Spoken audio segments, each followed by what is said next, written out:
Terdapat getaran yang kuat dari seseorang di kehidupanmu. Sebuah pesan yang selama ini terpendam dalam diam. Energinya berbicara tentang penyesalan yang dalam, kesadaran yang terlambat, dan kerinduan untuk mengungkapkan sesuatu yang mungkin akan mengubah dinamika hubungan kalian. Ada rahasia hati yang ingin dibagikan. Sebuah kebenaran yang bisa memberikan kejelasan pada pertanyaan yang mungkin selama ini mengganggu pikiranmu. Bersiaplah untuk menyelami pesan tersembunyi ini. Karena apa yang akan terungkap mungkin adalah jawaban dari apa yang selama ini kamu rasakan namun tidak bisa kamu ucapkan. Perlu diingat bahwa tafsiran energi ini hanyalah sebuah sudut pandang, bukan suatu kepastian mutlak. Ramalan bersifat universal dan bisa saja resonate atau tidak sama sekali dengan situasimu. Jadikan ini sebagai bahan refleksi, bukan patokan dalam mengambil keputusan penting. Segala sesuatu yang disebutkan bisa terjadi atau tidak terjadi sama sekali, karena masa depan akhirnya ditentukan oleh pilihan bebasmu dan kuasa ilahi. Dan dalam rangkaian energi yang terbaca, kita mulai dari sebuah getaran yang paling mendasar, sebuah penyesalan yang disembunyikan, yang menjadi akar dari dinamika hubungan ini. 1. Penyesalan yang disimpan dalam. Getaran penyesalan yang datang padamu saat ini bukanlah sesuatu yang ringan atau sementara. Ini adalah penyesalan yang dalam dan telah meresap ke dalam pikiran dan perasaan seseorang dari masa lalu kamu. Orang ini terus-menerus dihantui oleh bayang-bayang keputusan dan tindakannya yang dianggap telah menyakiti atau kehilangan kamu. Ia memutar kembali memori, menganalisis setiap detail, dan berakhir pada kesimpulan yang sama, ia telah melakukan kesalahan besar. Penyesalan ini menjadi beban yang ia bawa dalam kesunyian. Sebuah rahasia yang hanya diketahui oleh hatinya sendiri, sementara di luar ia mungkin terlihat baik-baik saja. Penyesalan ini lahir dari sebuah kesadaran yang terlambat. Dulu, mungkin ia melihatmu dengan persepsi yang keliru, terhalang oleh asumsinya sendiri atau pengaruh dari luar. Namun sekarang, tabir itu telah terbuka. Ia akhirnya melihat kualitas sejatimu, ketulusanmu, dan nilai yang sebenarnya kamu miliki. Semua hal yang mungkin ia abaikan atau remehkan sebelumnya. Realisasi bahwa ia telah melewatkan seseorang dengan kualitas sepertimu menusuk sangat dalam. Ia menyadari bahwa apa yang ia cari atau ia perjuangkan sebelumnya, mungkin tidak ada artinya dibandingkan dengan apa yang sebenarnya ia miliki bersamamu. Pada akhirnya, penyesalan ini berubah menjadi sebuah penantian yang pasif. Meski ia mungkin belum memiliki keberanian untuk menyatakan semuanya secara langsung. Dalam hatinya tersimpan harapan yang tulus. Ia berharap bahwa suatu hari nanti, dengan cara apapun, kamu dapat mengetahui isi hatinya dan bersedia untuk memberinya pengampunan. Bagi dia, maaf darimu bukan sekadar kata-kata, melainkan sebuah pembebasan dari rasa bersalah yang telah lama ia pendam. Ia ingin kamu tahu bahwa penyesalannya adalah nyata dan pelajaran ini telah mengubahnya menjadi pribadi yang lebih introspektif. 2. Sebuah pengakuan. Aku berharap kamu mau memaafkanku. Di balik diamnya, terdapat sebuah pengakuan yang sangat ingin diungkapkan. Kata, maaf, mungkin terdengar sederhana. Tetapi bagi dia, kata itu mengandung beban dan makna yang sangat dalam. Pengakuan ini adalah puncak dari semua perenungan dan penyesalannya. Ia memahami bahwa tindakan, sikap, atau kata-katanya di masa lalu telah meninggalkan luka. Dan ia ingin bertanggung jawab atas itu. Ini bukan tentang mencari pembenaran, melainkan tentang mengakui kesalahan dengan rendah hati dan menaruh harapan pada kemurahan hatimu. Pengakuan ini juga merupakan bentuk penghormatan padamu dan pada hubungan yang pernah kalian jalin. Dengan secara mental mengakui kesalahannya, ia mengakui nilai dan perasaanmu. Ia menyadari bahwa kamu pantas mendapatkan perlakuan yang lebih baik. Dan pengakuan ini adalah caranya untuk mengembalikan martabat itu kepadamu, meskipun hanya dalam doa dan pikirannya. Dalam getaran energinya, terasa jelas bahwa ia ingin kamu tahu bahwa kamu tidak bersalah, bahwa perasaanmu sah adanya, dan bahwa ia menyesal telah membuatmu merasakan hal yang sebaliknya. Namun, seringkali ada jurang antara keinginan untuk meminta maaf dan kemampuan untuk menyampaikannya. Rasa takut akan penolakan, sungkan, atau keyakinan bahwa ia tidak pantas lagi mendapat perhatianmu, bisa mengurung kata-kata itu dalam hatinya. Jadi, pesan, aku berharap kamu mau memaafkan aku, Ini adalah seruan diam-diam dari jiwanya.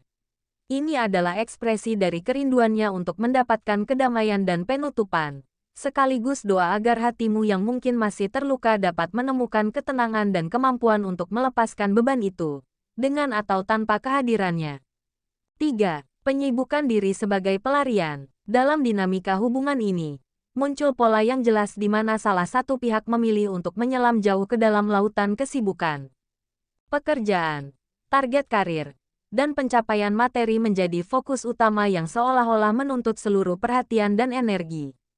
Dari luar, ini bisa terlihat seperti dedikasi dan ambisi yang mengagumkan. Namun, jika ditelisik lebih dalam, kesibukan yang berlebihan ini seringkali berfungsi sebagai mekanisme pertahanan diri, sebuah benteng yang sengaja dibangun untuk menghindari perasaan tidak nyaman yang berkecamuk dalam hati.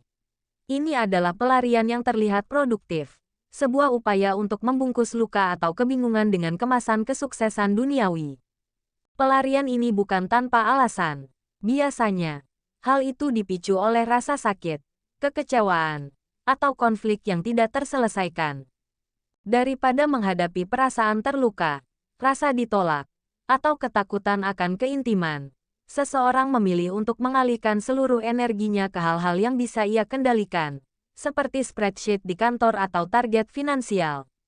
Dengan memenuhi pikiran dengan tugas dan deadline, ia berharap bisa mengusir bayang-bayang kenangan atau pertanyaan yang mengganggu tentang hubungan tersebut. Sayangnya, strategi ini bagaikan menutup mata terhadap debu yang berterbangan. Debu itu tetap ada dan suatu saat akan perlu disapu. Dampak dari pola ini adalah terciptanya jarak emosional yang semakin melebar. Hubungan menjadi terbengkalai karena energi yang seharusnya digunakan untuk membangun komunikasi dan kedekatan, justru dialirkan sepenuhnya ke ambisi pribadi.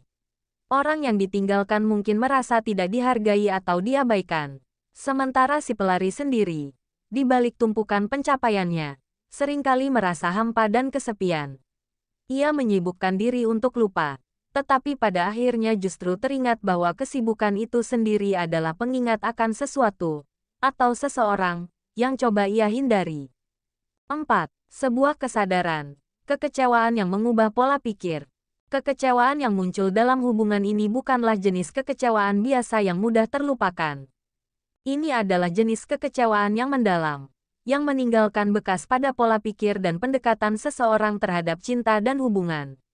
Pengalaman pahit itu, apakah karena janji yang tidak ditepati, perhatian yang tidak berbalas, atau kesetiaan, berhasil meruntuhkan fondasi kepercayaan yang telah dibangun. Kekecewaan ini kemudian bertransformasi menjadi sebuah pelajaran berharga yang memaksa untuk melihat dunia dan hubungan dengan kacamata yang lebih realistis, dan terkadang, lebih sinis. Dampak langsung dari kekecewaan ini adalah pembangunan tembok pertahanan.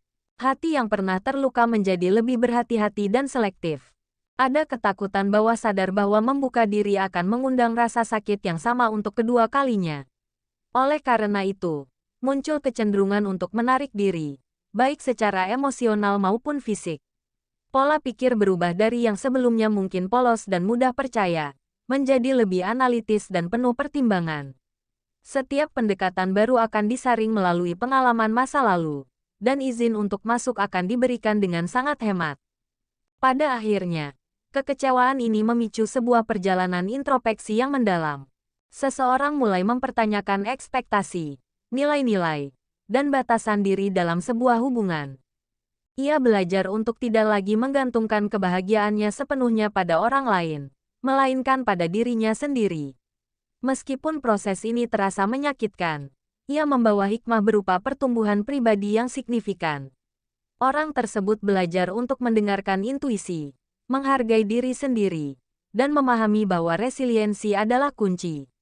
Kekecewaan itu, pada akhirnya, mengajarkannya untuk tidak takut mencinta lagi, tetapi untuk mencinta dengan lebih bijaksana dan dengan mata yang lebih terbuka. 5. Ajakan untuk membuka hati kembali. Di balik segala penyesalan, pelarian, dan kekecewaan, terselip sebuah ajakan halus namun mendalam, sebuah seruan dari jiwa untuk tidak menutup pintu hati selamanya. Energi yang terbaca bukanlah tentang memaksa atau terburu-buru, melainkan sebuah undangan lembut untuk mempertimbangkan kembali kemungkinan akan kedamaian dan koneksi. Ini adalah pesan dari alam semesta bahwa meskipun luka mungkin masih ada, ia tidak harus menjadi penjara permanen bagi hati. Ada ruang untuk melepaskan sedikit armor pelindung yang kita kenakan. Cukup untuk membiarkan secercah cahaya pengharapan masuk dan menyinari sudut-sudut gelap yang telah lama kita tinggali. Ajakan ini juga berbicara tentang keseimbangan dalam hidup. Mengejar cita-cita, membangun karir, dan mengukir identitas diri adalah hal yang mulia dan perlu. Namun, jiwa manusia pada dasarnya rindu akan kehangatan hubungan dan kedalaman makna yang datang dari berbagi kehidupan dengan orang lain. Pesannya adalah untuk tidak membiarkan ambisi dan kemandirian sepenuhnya mematikan saluran kasih sayang. Buka sedikit ruang di sela-sela pencapaian duniawimu untuk kemungkinan-kemungkinan tak terduga dari hati, bukan sebagai pengalihan, tetapi sebagai pelengkap yang memperkaya perjalanan hidupmu. Pada akhirnya, membuka hati adalah tindakan keberanian dan keyakinan. Keyakinan bahwa kita cukup tangguh untuk menghadapi konsekuensinya, dan bahwa koneksi manusia yang sejati layak untuk dipertaruhkan. Energi ini mengingatkan bahwa waktu terus berjalan dan kesempatan tidak selalu datang dua kali. Ini bukan tentang melompat buta ke dalam hubungan, tetapi tentang bersedia untuk mendengarkan lagi, mempercayai setahap demi setahap, dan membiarkan diri kita merasakan getaran kehidupan yang datang melalui interaksi dengan orang lain. Dengan membuka hati, kita memberi diri kita sendiri kesempatan untuk mengalami penutupan yang lebih damai, pelajaran baru, atau bahkan sebuah awal yang lebih indah dari yang bisa kita bayangkan.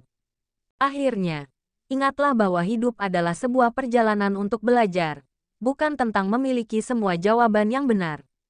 Setiap pertemuan, setiap perasaan, dan bahkan setiap luka, membawa kita lebih dekat kepada pemahaman yang lebih dalam tentang diri sendiri dan tentang cinta. Terkadang, pelajaran terbesar justru datang dari kisah yang tidak terduga dan dari hati yang pernah bersalah.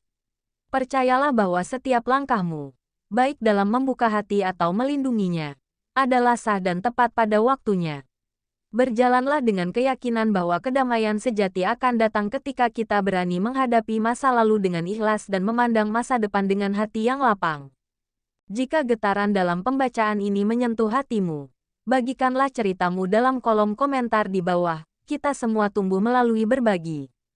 Bagi kamu yang merasa terhubung dengan energi ini dan ingin terus mendapatkan insight untuk perjalanan hidupmu, jangan lupa untuk menekan tombol subscribe dan like. Dukunganmu tidak hanya membantu channel ini bertumbuh, tetapi juga menciptakan komunitas yang saling mendukung.